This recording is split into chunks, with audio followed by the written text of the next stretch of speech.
in 3, 2, 1. Let's go.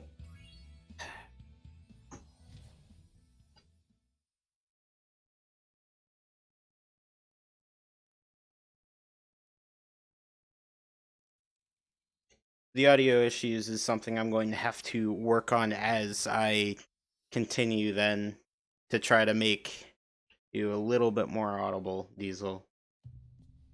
But I No worries, should my man. Just focus on the run. No worries. cause you know me, Joe.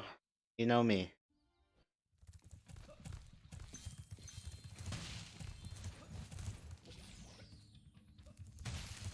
The SR stands for sound related issues. I actually really like that. All right. That actually loosened me up quite a bit, so I'm kind of happy about that. I felt a little tense at the start. It's good to have those on the fly jokes to go, man. So Yeah. yay. All right. Let's get back into this with the first skip again. This goofy little wall glide here. There's really a lot of the skips in this run as a whole utilize very basic mechanics in the game. There aren't too many glitches in the first place. So there's just like a couple of things involving geometry or strange AI that the game has. One thing that you might notice throughout the run is I'll have some kind of janky movement exiting these little egg cutscenes, which is related to the fact that your controls get all messed up after you grab an egg in this game, and it changes it based off of the direction that Spyro is currently facing. Also, do I? Oh, oh well. Spyro's purple. Spyro's still purple. I realize that the color war is over, but it's for me the two purples are pretty interchangeable. That looks pretty purple to me. Yeah, yeah, that's also my thought. I think I took that too fast. You have to stand around on that platform or else Hunter tends to go back. But here we are at the second level, Cloud Spires, and we're going to be starting off very quickly with a skip in this level. Very, very simple, blink and you miss it. I'm now at the end of the level. So once again, just abusing basic mechanics in the game that they have, ways that momentum works, and stuff like that to reach areas that the developers didn't expect you to reach right away. Really, I don't see how they didn't think you can make it to the end of the level from there. Anyway, this is a long, kind of boring challenge, so if you have any plugs, go ahead and make some. Plugs, I got plenty of plugs. First off, I want to give a shout out to Chalony, who's being the host of Bring 'em Over for the third year in a row. Shout out to Chalony for helping a bunch of AGDQ runners, GDQ runners get over to the States that are out of country to do some speed runs for everyone to enjoy for our entertainment needs. Also, shout outs to our restreamers, Orsa and Eldra, who are helping out throughout this. Shoney's on the deck right now, who's going to be restreaming at the moment. Our admin team, Aldman City, BJW, Brett Suso, Cassio III, Shawnee himself, ClickSpark, Colonel Fatso, Eldra, Fasta, Orsa, Prissy, Papa Dots, Terex, Tricoden, and Sage Hero. Thank you all for being a part of this great cause to bring over these runners for HDQ. So right here, this is a slightly faster method to reach that thief. Usually you're supposed to run around and get him, but it turns out that the Superfly power-up that the game gives you there makes you move quite a bit faster, allowing you to grab that thief very quickly. Here on out, this level is pretty linear. We have like a few gems that we'll be collecting along the way to make sure that I get up to that grand total of 300 before I get to the next level. Other than that, this is a pretty straight line.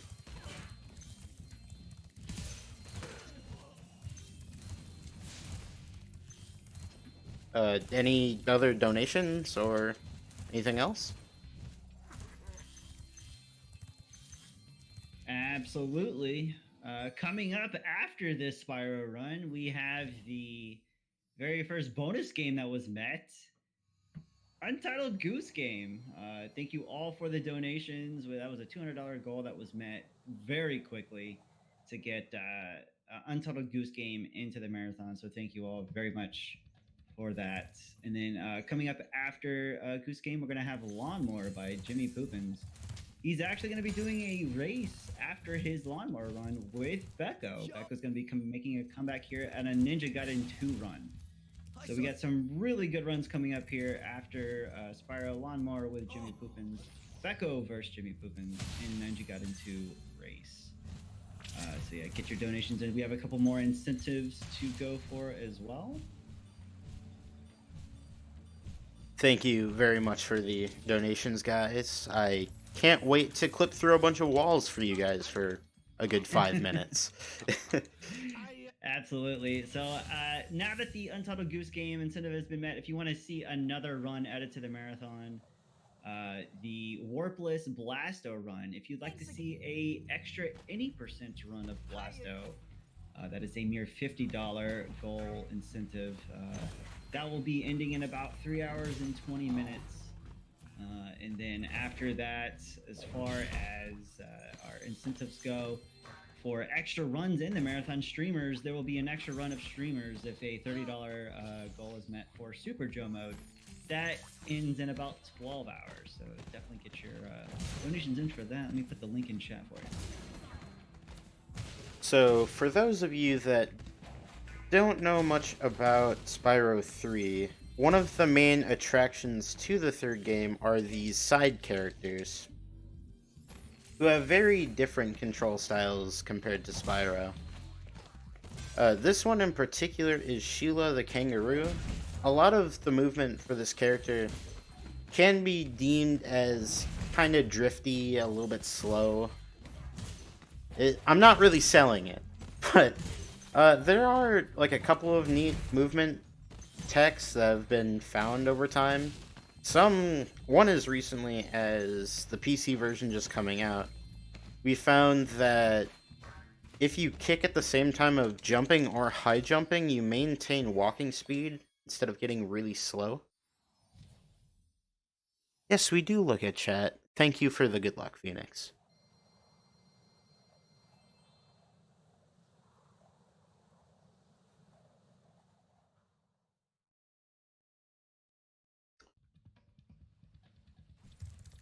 Coming up next is the only level in the run that we actually visit twice.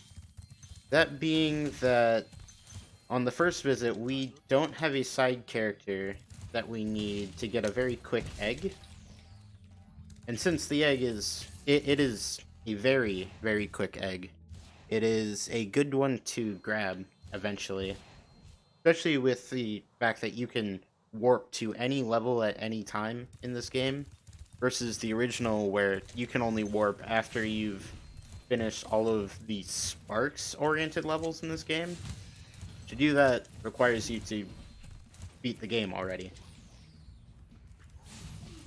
There's probably one of the harder mentions of egg movement right there.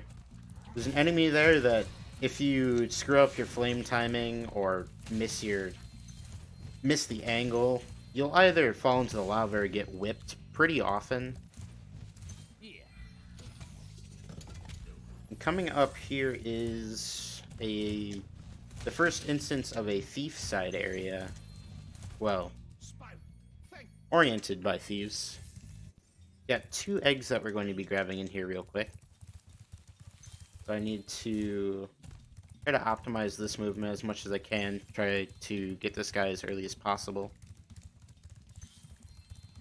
Hopefully getting him on this turn.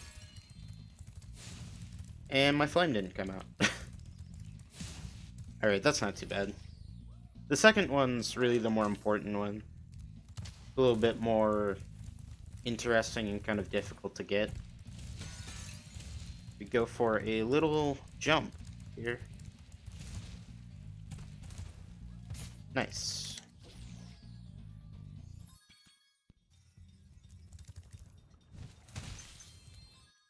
That is Molten Crater.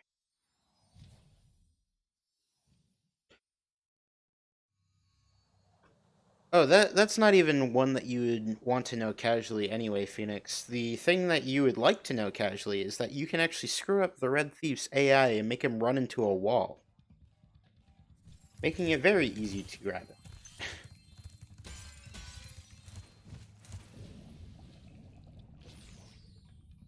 And as I said before, due to needing to collect a lot of gems for money bags, we're actually entering a speedway during this run, which is not something that we do in the original.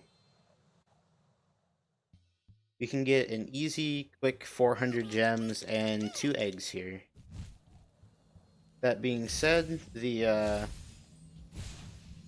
oh, nice triangle input. That's not what I was trying to do. That being said, this challenge is pretty straightforward, destroying all of the main objects in the level. And, I think I can leave you with another quick plug. Oh man. Well, of course Conster made this donation while I'm on host duty, so thank you Conster. Donating $20 with a comment of Splitter taught them to be ninja teens. Leonardo leads, Donatello does machines. Raphael is cool but rude. Give me a break. Michelangelo is a party dude. Party! Teenage Mutant Ninja Turtles, Teenage Mutant Ninja Turtles, Teenage Mutant Ninja Turtles, Heroes in a Half Shell. Turtle Power. Thank you, Conster. Sips, we will be seeing a grand total of 1 skateboarding section during this run. Most of the skateboard sections are very slow and the skateboard is very janky. With one exception. So this is one of the harder things to optimize in the run. This plane section.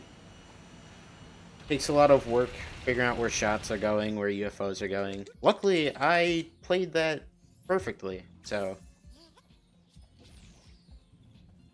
you don't get to see me resetting that over and over, which is great.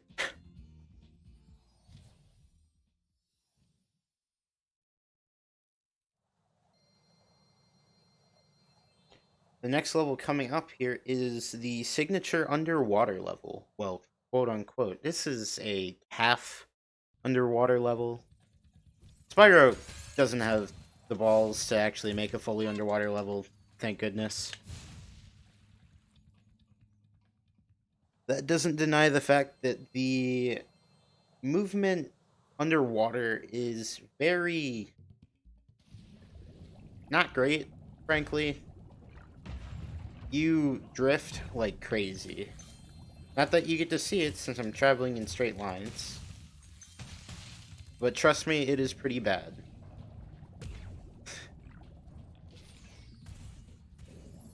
This right here is one of the only glitches in the run, actually. You can abuse the hitbox of this barrel while you're invincible to just have it push you straight through the wall.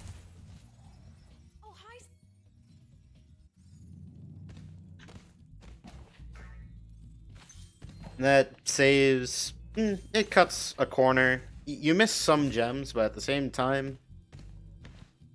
it's a glitch, it looks cool, I'm gonna use it. That wasn't the enemy, that was a box. What are you doing, Sheila?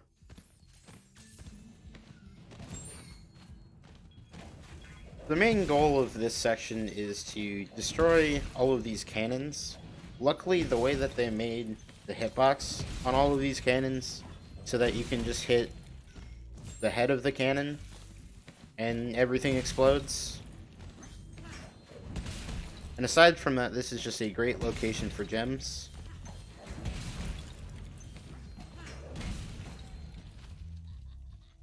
So overall, most of these early levels aren't even going to be areas that I'm worrying about grabbing a bunch of gems. The late game is where it starts to get a lot more interesting. This challenge right here is the core example of why the water physics in this are not great. This is one of the most slippery feeling challenges in the entire trilogy. Aside from that, it's a tunnel trying to kill all of the enemy. Don't know much else what to say about it. Are there any more plugs that you have?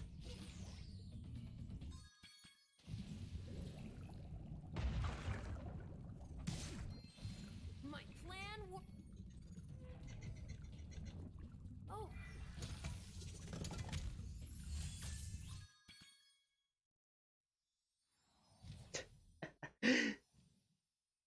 Well, coming up in the run here, we got the very first boss, which is Buzz. You'll be right there. Actually, I skipped a bit of dialogue, which would have you spawn at the staircase there and have you just stand there, and then the game will turn you around for no reason, and then you're able to move eventually. So skipping the dialogue there actually saves a little bit of time. Honestly, not much, since you get teleported over there. That was some bad inflection. Anyway, moving on from that, we have Buzz. When I Buzz, I would probably say, is the most technical battle in the run. It's a lot of making sure you stay at the edge of the map, making sure that Buzz is as close to the edge of the map as possible, and a lot of damage abusing to make sure that you're able to get him into the lava as soon as possible. Estimate is not shown on the layout, but it's on the schedule. So during the second phase, we're going to be using some damage abuses. Also, I'm making sure... Nice luck. Nice luck right there. Now I have to wait. Now I get to do this again.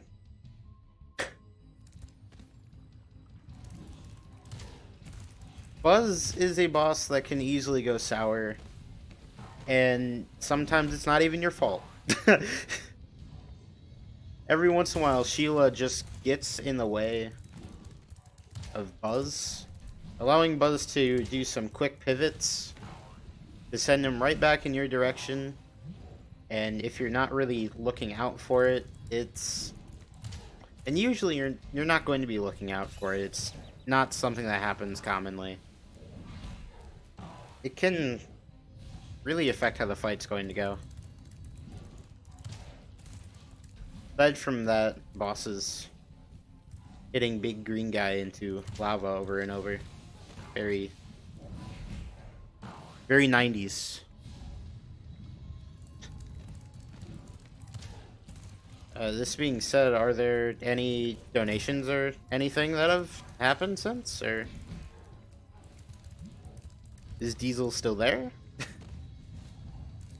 I'm definitely still here. There are a few things I would like to plug really quickly. Coming up next is Untitled Goose Game, which you have all donated towards to be added into the marathon by WedSR. So thank you very much for those donations. The next incentive I would like to push here, let me pull that up real quick. We have character choice for Battletoads and Double Dragons. This incentive will be ending in about 2 hours and 30 minutes. You can choose between Billy and Jimmy. And then the next one after that will be, if you would like to see another run added to this marathon, the Blasto Warpless percent run. If you'd like to see the any percent run of that game immediately after, that is just a mere $50 goal incentive donation there. If you'd like to see that run added to the marathon, you have about 3 hours to meet that one as well. To answer your question, Phoenix, I have not been able to make it so you can only hit him once to knock him into the lava. Usually he has like a set circle. Buzz has a set circle that he usually stops at, making it so you can't really set it up for one hit. There's this weird thing though during like his fire ring phase that I think he moves backwards very slightly when he takes or when he ends up like setting up the fire ring, allowing him to move back very slightly and fall into the lava without you actually doing anything. I don't know how to make it consistent though. So welcome to the only level that we will be entering the skateboard section. That is because we have 2 fairly quick eggs to grab there.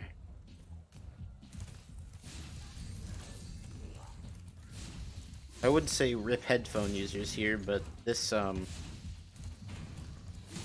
it's not that loud in this game. This is definitely loud in the original, for whatever reason.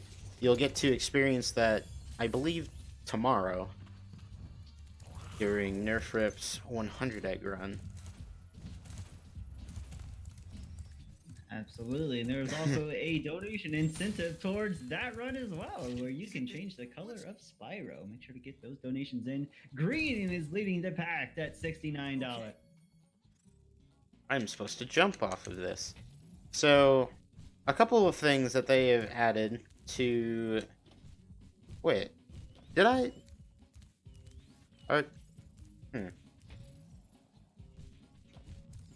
I got very confused there. I apparently finished the first challenge, and it didn't feel like it prompted me. I guess I had a lapse in memory. Overall, this challenge got a lot faster over the original. Originally, you had to sit and wait through a bunch of cutscenes, watching Hunter do some tricks before you did them yourself. This, you get to just skip through the cutscenes, luckily. And especially including this challenge, the score challenge. Originally, you had to get more points than Hunter and then wait at the timer. When in this game, you can get more points than Hunter will ever get. Hit give up, and the game will just give you the egg automatically. Saving a good 2 minutes or so over the original game.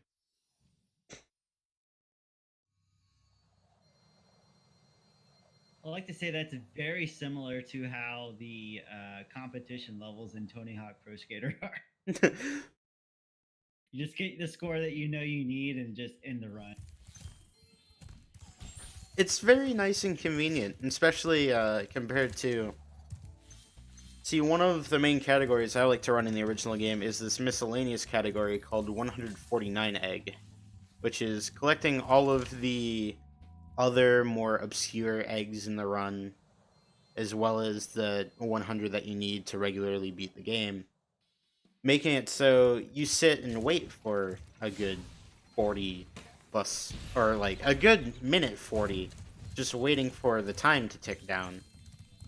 While in this, I just get to finish it immediately. So right here, this is one of the other levels that we have a couple of unintended skips in, ICP. It's also a great level for a bunch of compact gems. First, here's a little trick. If you use the D-pad and the analog stick at the same time while on a cannon, it will compound the speed of both of them, allowing you to turn the cannon at double the speed if you're doubling your direction count.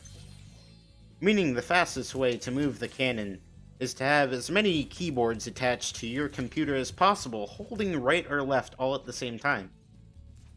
Which is kind of hilarious to me.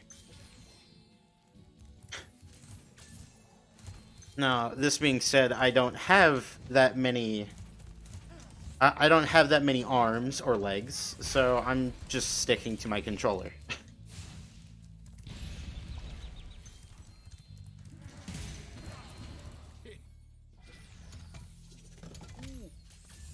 Next, we will be entering the other thief area. The other major thief area in the game. Grabbing the thieves in reverse order because I can. Something pretty neat about this yellow thief is this yellow thief travels in one direction. So he just runs into you if you go backwards. Because the devs made the AI in this game fantastically. Just put a rock on every single keyboard. Yeah, then I'm just constantly spinning when I play the game.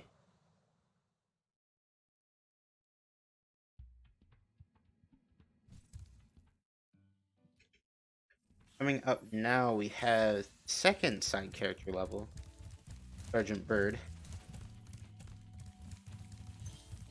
The Skylanders model changed, I'm pretty sure. I think there were two of them. It looks kind of like a cross between Spyro and a pug. Or like the one that's mostly known.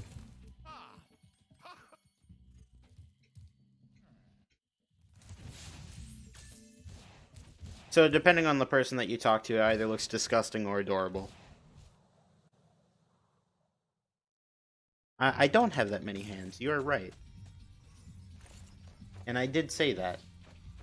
So I could use rocks, but I don't have the keyboards. I am curious what would happen if you attached a bunch of keyboards though and tried to get it running. See how fast you can get those cannons to spin. This is probably going to fall in the lava. Wow. Gabrielle takes a lot longer than I thought she did.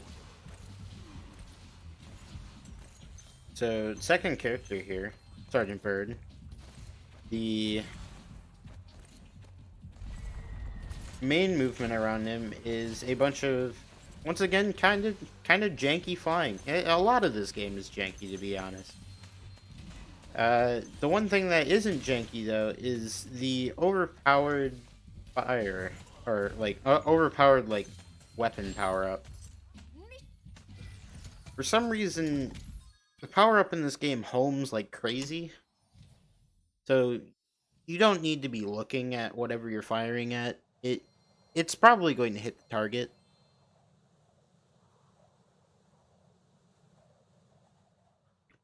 Coming up next, though, is Spooky Swamp, which is a very simple level. It's just going to be a quick egg grab session with not really much else to it. So if there are any more plugs or donations that you have, Diesel, that would be probably a good time.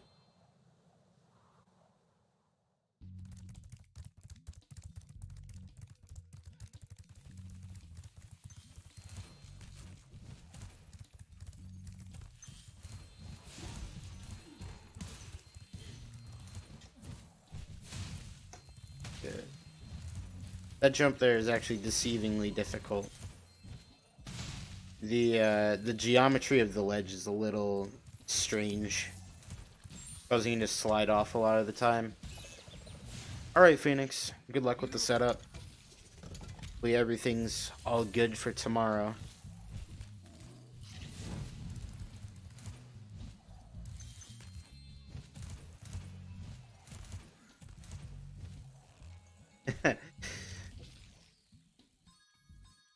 It's fine.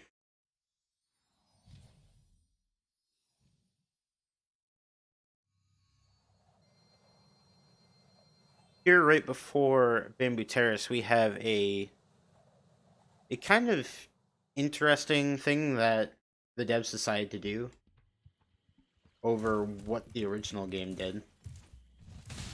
In the original, with all of these pots that are sitting around, once you destroy the last pot, the egg pops out of it.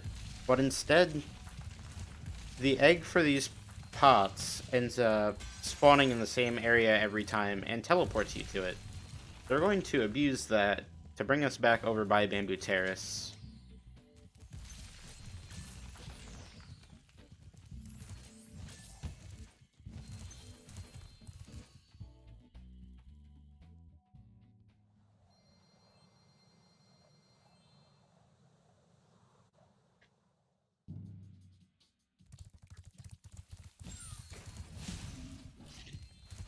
Bamboo Terrace is a level that, while you're going through it, you're supposed to be just killing specific enemies to be able to get all of these pandas to either open up bridges or open up doorways for you to be able to further get through the level. We aren't going to be worrying about the pandas, at least for this second one, due to the jumping, gliding, and hovering system of this game. In other words, the basic physics. Because they made hovering in this game a little too powerful overall. You'll be seeing more instances of it over time. I've probably done it a couple times already, didn't really note on it. But there's going to be a couple of significant ones near the end of the run. Oh. We would. Coming up right here, we have an interesting thief grab. We'll be focusing him right now so that we can hit him as he comes down. I mentioned before that we were going to go back to Molten Crater. This is the moment that we will be doing so.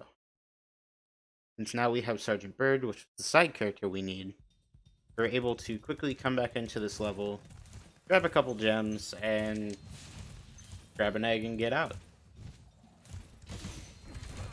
Then we'll be moving on to the second boss of the run, Spike.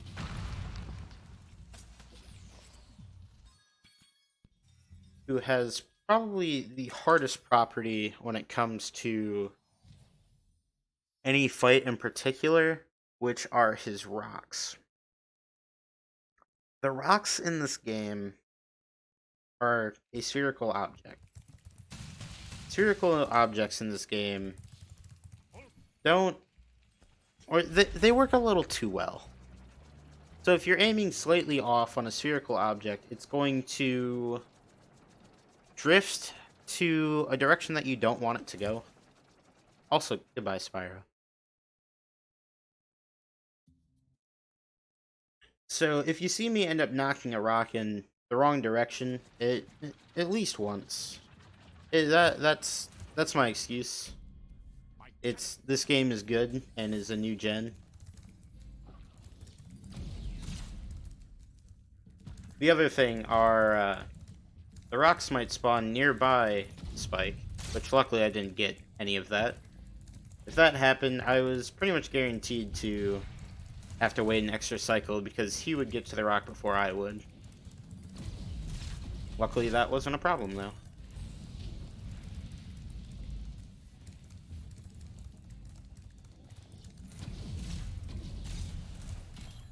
There's actually an interesting glitch with this boss that you don't use in this category, but you're able to use in other categories, which is a power-up storage.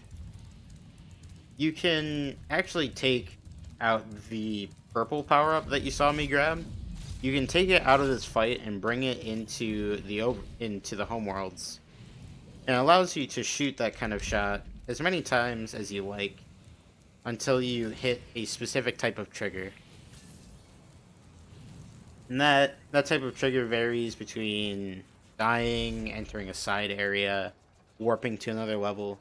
So essentially, as long as you stay inside of like a main area of a hub or a main area of a level that you entered via the hub, you're able to keep the power up. And the reason it's nice is, one, it's long range, and two, it has a ridiculous blast radius, allowing you to kill enemies that are quite far away from you very easily, which can create some interesting setups for something like 117%, Listen to. or the 100% category for this game.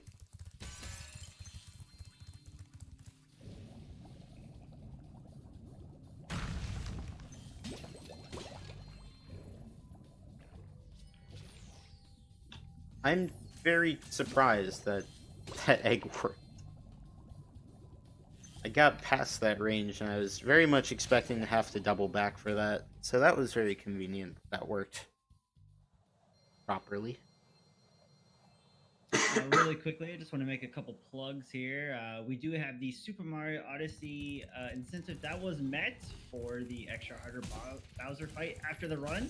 Thank you for the donations towards that. And then we got my boy Primorix with a Bastion run. You have the donation incentive to do a extra 80% run after he does that run as well. And then we have the Pokemon Crystal. You can name the trainer in the Pokemon Crystal run. Those are the incentives you have to look forward to. Get those donations in.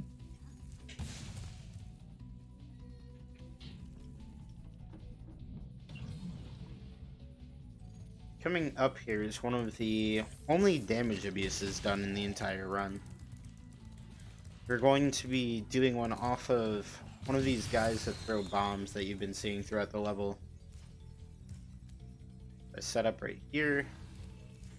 The head bash in, and easy peasy. Originally there were like various setups for that usually involved talking to Handle standing there first, until I went and labbed it out to make sure that there was some easy enough method to do it without that. Luckily there was a pretty decent setup to be able to get that going, saving quite a bit of time overall. Saving probably a good 15 seconds versus going around the circle.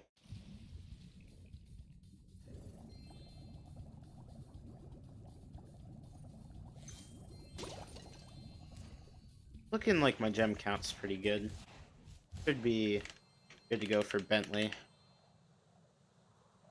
The issue is making sure that I have another 1,000 gems for Crystal Islands, because those are the two levels I need gems left for. I need 1,000 for Bentley and 1,000 for Crystal Islands.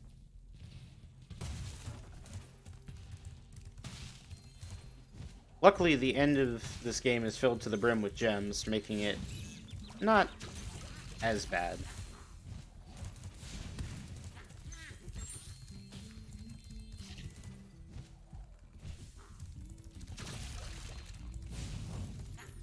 Also, there are actually some skips you can quote-unquote do in this level. There's a few ways to get directly to the end.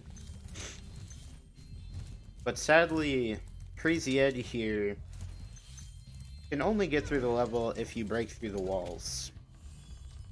And if you don't break through the walls, get to like the end of the level, get some save progress by getting zapped by Zoe and death abusing, you can actually permanently lock yourself out of finishing this level.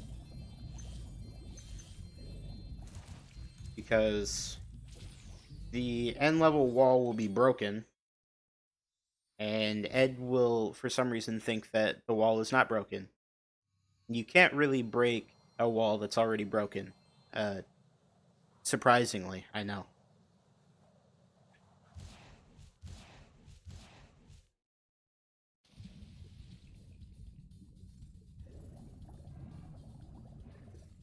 Okay, good. This whale can be pain. If you enter his mouth at the wrong time, he can glitch out, cause him to spin around in weird directions and stuff when you exit him, and can even do stuff as bad as softlock your game. So luckily, none of that happened. Spyro.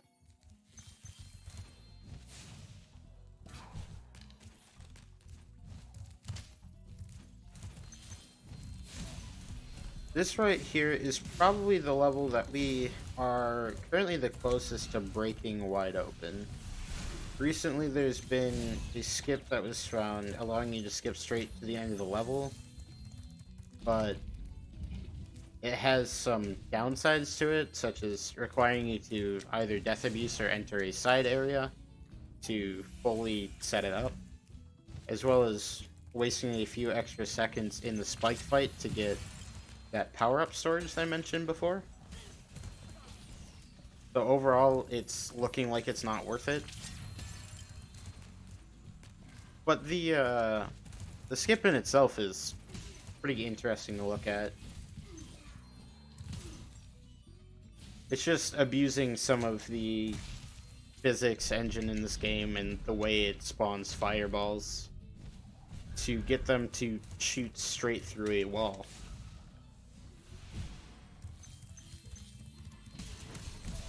Coming up here, we have mushrooms, which is a very interesting technical challenge overall that we will hardly be doing as intended. I mentioned before that the hovering in this game is very broken, and this is one of the big moments of it. I forgot the seed. Oops.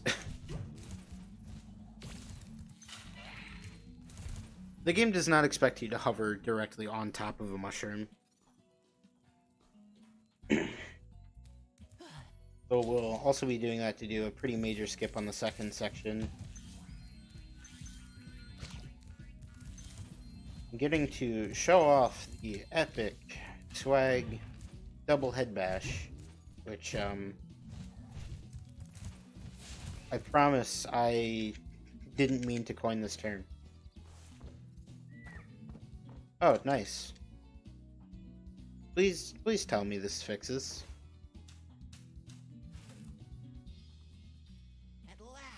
Good. Good. We're fine. Don't worry about it. Everything's fine, guys. We're good.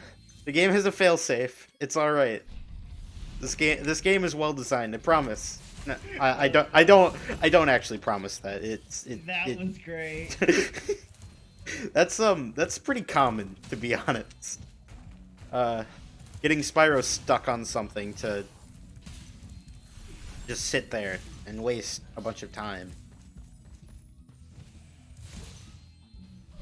I just like the little moonwalk he did to the right there. That was awesome. Yeah, I don't know if I noticed that. Oh, that was a level.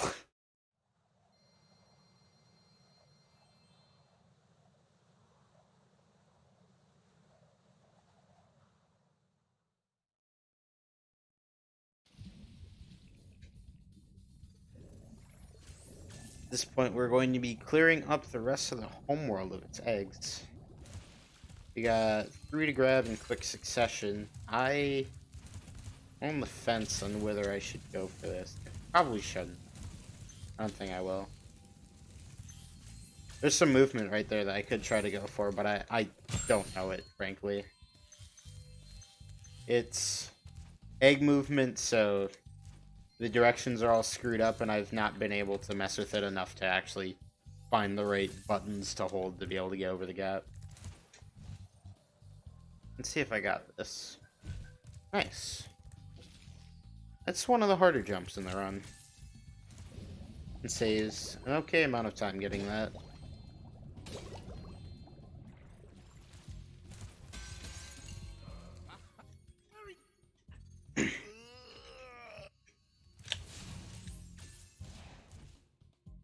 Welcome, everyone, to the third side character level of the game, Bentley's Outpost. Also, the last side character level we will be visiting. Also, probably one of the highest gem per second levels in this game. Everything is very close to each other. There are a lot of big gem counts, and we will be grabbing probably a good 300 gems in this level.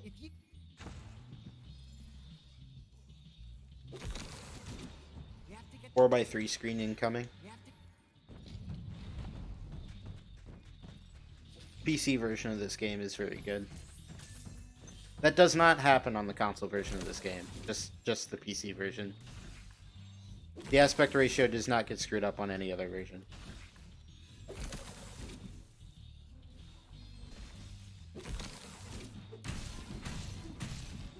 Porting is hard. Porting is very hard.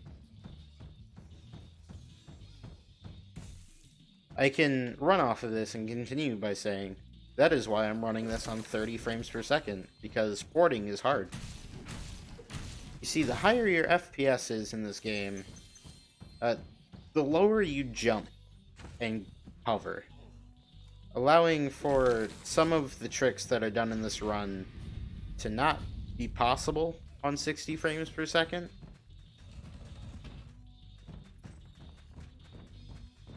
PC gaming is revolutionary, guys.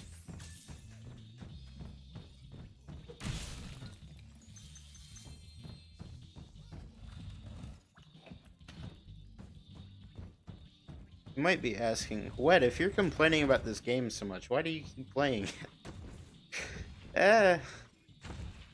I want to, I guess? I don't know. I feel like I have Stockholm Syndrome. Yes, Yeti Boxing 1 and 2 are both in this run, actually. You'll be seeing those shortly.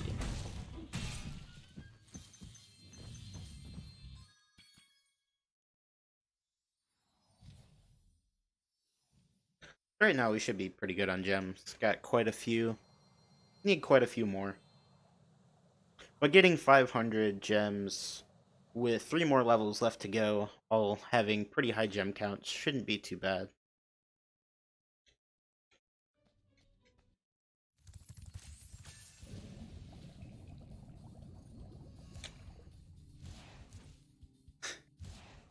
Yeti Boxing is not something you want to remember in this game.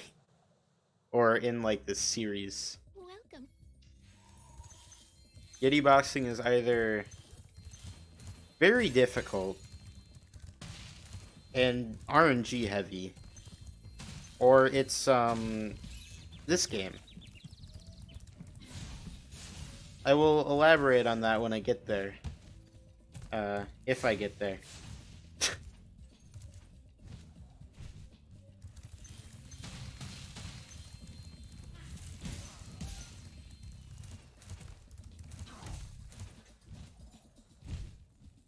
Oop.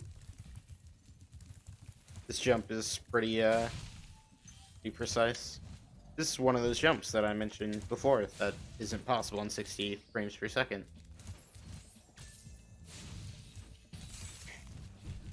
Coming up here, we're going to abuse the wall glide system in this game and just carry ourselves over to the later area. And now we will be entering Rock'em Sock'em Robots. You will see why I call it that. You have a very foolproof strategy for this fight. It's called spamming jab until the jab comes out, then spamming hook until the hook comes out, then spamming jab until the jab comes out. And you can probably see where this is going at this point. It works very well.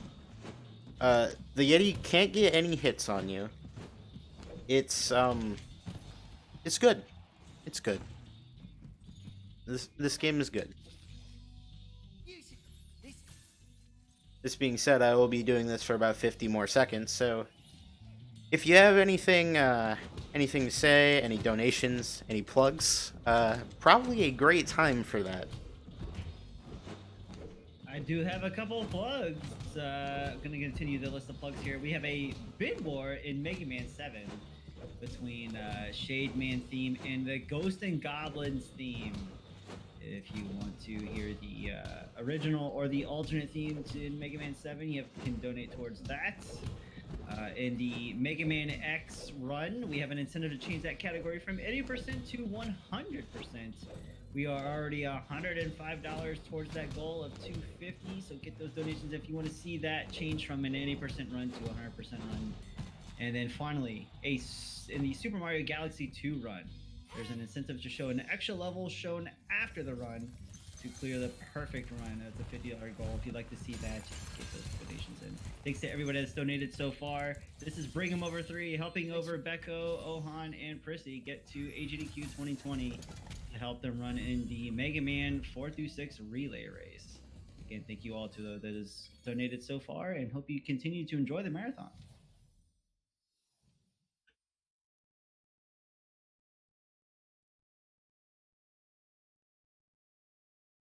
Ended up warping out of the level there instead of actually exiting level because it brings me closer to the boss fight. And coming up here we have, I would probably say, the most RNG heavy boss fight, especially in the original game, but I don't really know. This fight has managed to become kind of consistent in this game, which I still find strange. It just works. There's there are two different power-ups that I can receive from Bentley here. There is a red rocket and a green rocket. Preferably, I will get a red rocket, since red rockets in this game give you 40, or they give you 50 machine gun style, essentially bullets to shoot Scorch with, while the green ones give me one homing rocket. Both deal the same amount of damage, by the way. So getting red is good, obviously. Getting green can be nice to get him to stop moving, which is the main goal of what I want him to do right now. I want to get him to stop moving, because when you get him to stop moving, he pretty much only shoots fireballs.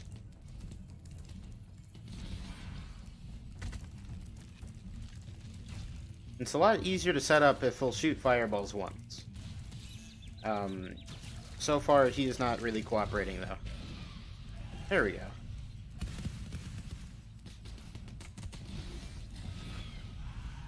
As soon as you get him started, though, you can lock him into it pretty easily.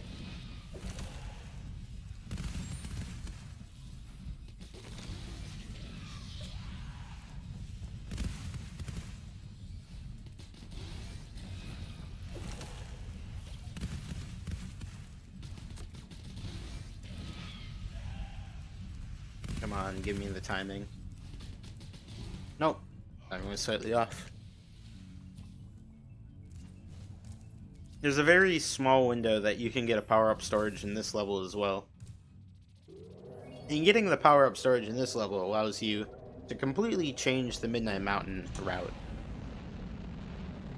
allowing you to actually enter Crystal Islands early and do a skip there, making it so you didn't need to collect an extra 1,000 gems.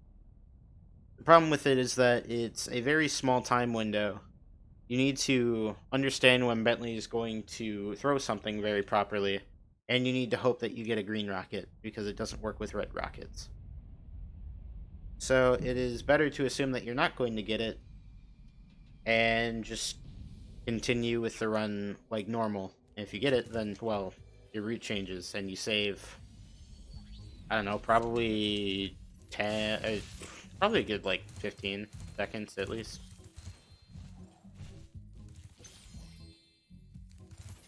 Haven't really timed it out, mostly because it's very annoying to set up.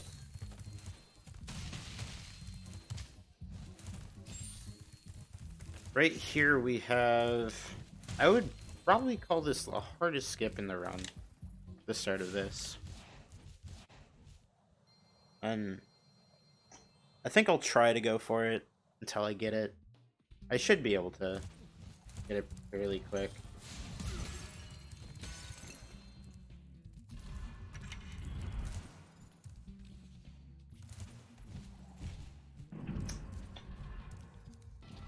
The box wasn't having me.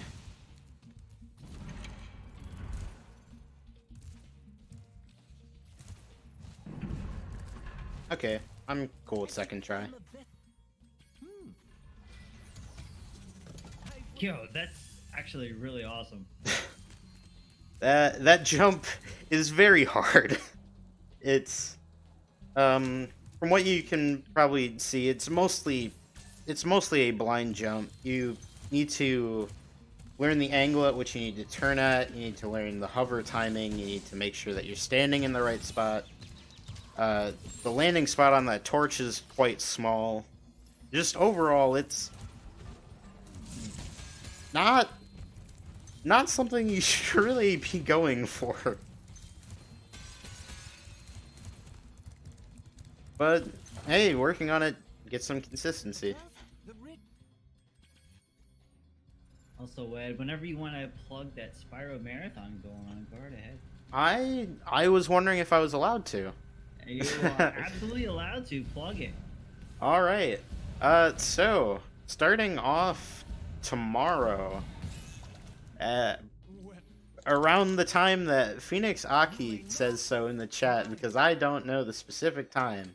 Uh, he's the one in charge of it, so that's why I'm saying it like this. On twitch.tv/Spyrothon, we will be running a Spyro-based marathon featuring a lot of different Spyro speedrunning categories, and it will be going throughout the weekend. Yo, that's pretty high. So if you like what you're seeing here, I will be performing this run again tomorrow around noon. I should probably check.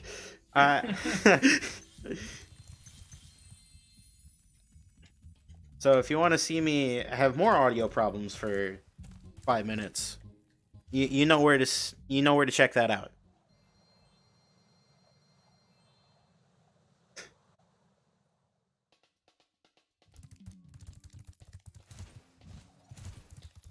So I've come to realize at this point that I am quite overgemmed, which I was expecting. I was expecting to be overgemmed. I've been grabbing a lot. I knew I was grabbing a lot.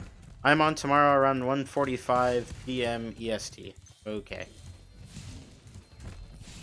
And I'm pretty sure it's this category. And then I will be running the original Spyro 3, running 149 egg. And I will be running this game 117% on Sunday. Which is a category that I've been working on a lot more recently over this one. I've been a little rusty, I will admit. But hey, we're not here to show off amazing runs. We're here to help a good cause. So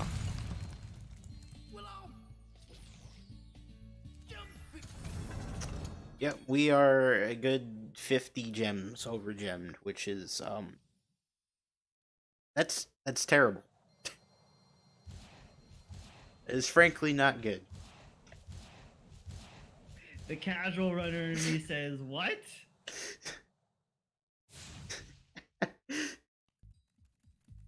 Not having perfect gems. Ideally, I would be entering Crystal Islands with around like 990 gems or something. Because the beginning of Crystal Islands is horrid for gems. It is terrible. All of the gems are hidden behind the 1,000 gem paywall. It's funny. Quite hilarious, really. So that was the thief skip that didn't work. Hopefully the thief skip coming up is going to work, though. Which is the other actual hardest trick in the run. You know, sometimes you need to have two hardest tricks in the run.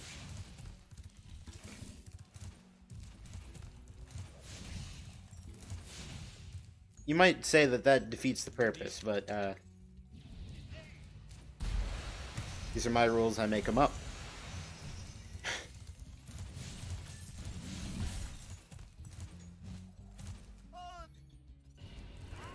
Along with that, we will have one more skip in this level in the slide section.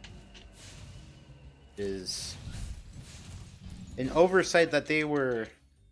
It seemed like something that they were trying to fix. In the original, there's this nice little skip where you can just fly off of the side of the slide and land at a later point of the slide and skip a large section of it. They made it in this game so that you lose all of your momentum going off the side of the slide. But luckily, they've given something else that works. Which is that you can glide out of a rolling animation. So you can just go off that side, get a rolling animation, and glide straight to the end.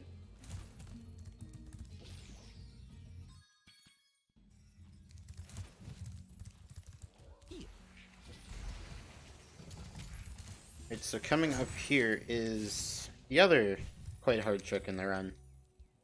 This is the Crystal Islands Thief Skip. Nice, first try. There are some days that I will fail that a good, like, 8 or 9 times in a row, so getting that first try makes me quite happy. Especially in a marathon setting.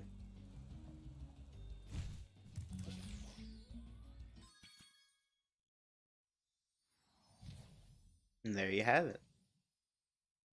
Got one more level left, and then we got Sorceress.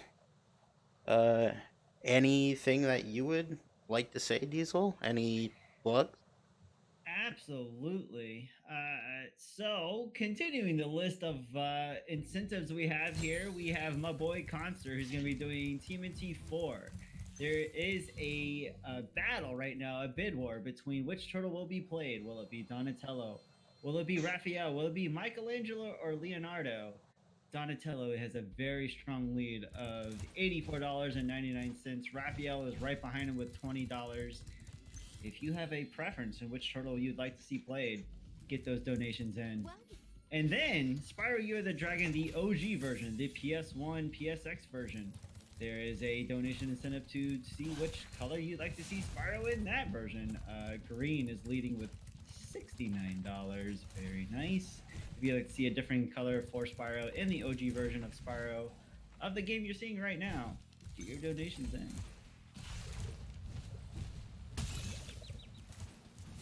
At the start of the level, I actually skipped the entire level, going straight to the end to grab the egg real quick.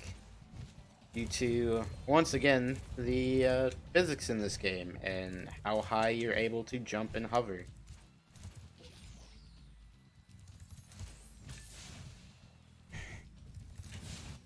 Just a very nice ability to skip, get another large gem count. I think it's like 800 in this level or something. But we're able to just glean right over that, grab a quick egg, and get going with the rest of the run.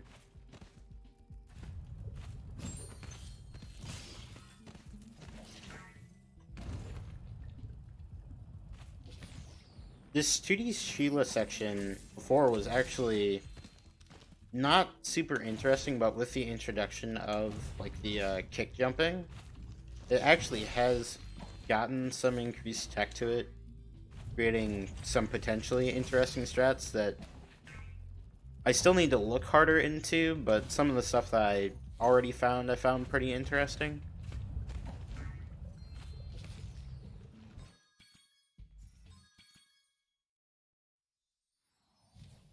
Here we go now. Need to grab one last egg, which is hidden back on this secret island. And then we have final boss. Really quickly, I want to throw in a incentive here. The Battletoads and Double Dragons incentive for character choice is coming up in 2 hours. You have a choice of a character choice between Billy and Jimmy. Get those in. You got about 2 hours to go.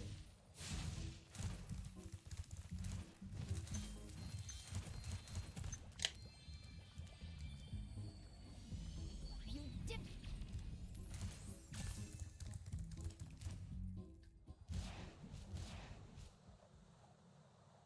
Alright, so Sorceress. Sorceress is... This is a boss fight that will either go very well, or it will go very terribly. And that's the nature of this fight. It's all based on getting on various vehicles and shooting at her on these various vehicles. And how it's going to go is dependent on how well my shooting is on the first phase, the cannon phase. If I'm a little bit off, this could go sour pretty easily. If I'm hitting these well, though, alright, well, we're on the former, at least currently. We haven't really gotten anywhere to really state, though.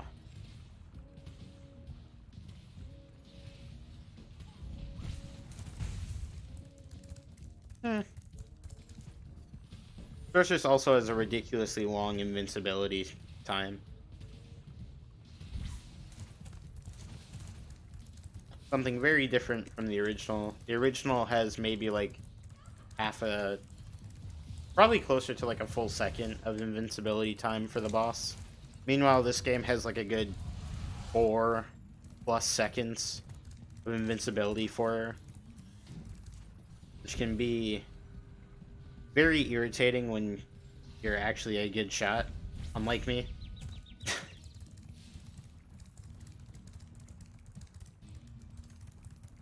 As I said, like, even when I practice this fight, it either goes really good or really bad.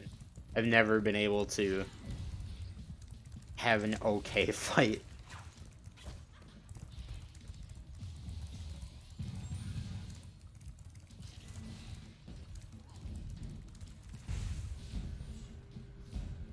I believe I just have one hit left on this phase. Oh! Good. Invincibility.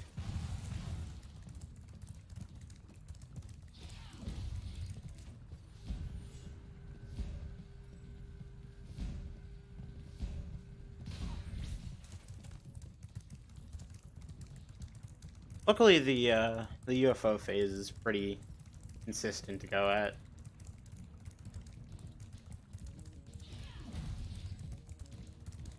As soon as it starts. There. Oh, good, I got fast UFO. You can get 2 different UFOs in this fight. We have no idea the reason why. You either get a decently fast UFO, or you get a very slow one. Also, time. Sorry. I didn't mean for that to come up as fast. I thought I had another hit. Thanks for the GG.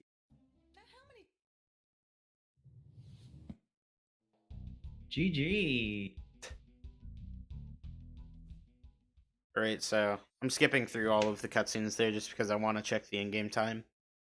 It's just kind of a thing that we do. The in-game time doesn't matter for PC version because we run on loadless, which if anyone's wondering, I got a 5552. My PB is a 5157. My in-game time is like a 39 something, so this mid 43 is, it's all right.